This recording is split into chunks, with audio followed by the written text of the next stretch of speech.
আসসালামু আলাইকুম সুপ্রিয় দেশবাসী, অন্যান্য ধর্মাবলম্বীদেরকে শুভেচ্ছা।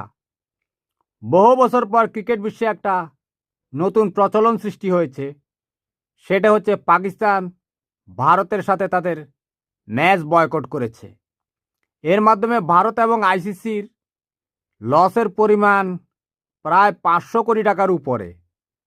আর এখান থেকে ভারতের লস হবে প্রায় 166 কোটি টাকার মতো, অর্থাৎ ভারত পাকিস্তান ম্যাচ থেকেই। বুঝতে পেরেছেন?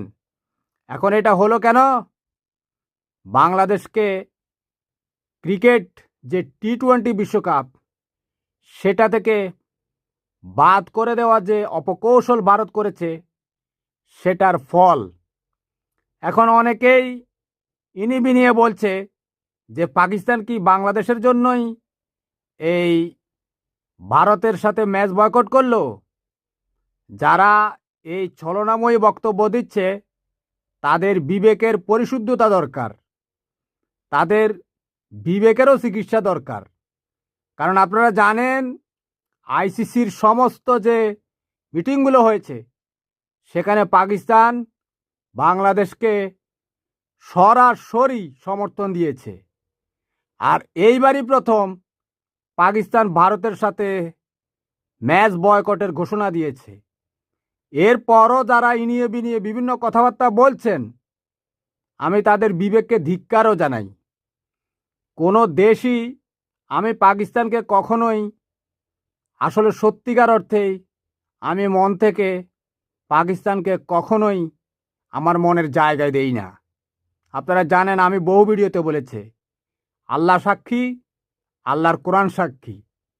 কিন্তু পাকিস্তান, বাংলাদেশ, গ্রেট নেশন বাংলাদেশের জন্য যে অবদান রেখে যাচ্ছে, সেটা তো আমি অস্বীকার করতে পারি না। সেটা তো আমার বিবেকের ধ্বংসন হবে। আমার বিবেক নিজেকেই ধিক্কার দিবে।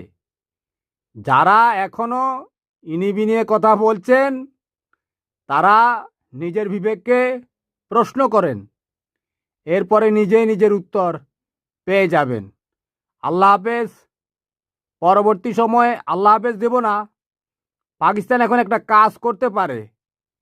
কাজটা হচ্ছে, যদি আইসিসি পাকিস্তানের সাথে ভারতের ম্যাচ আয়োজনের জন্য প্রচেষ্টা চালায়, পাকিস্তান এখন শর্ত দিতে পারে, বাংলাদেশকে টি-20 বিশ্বকাপে ফিরিয়ে আনো।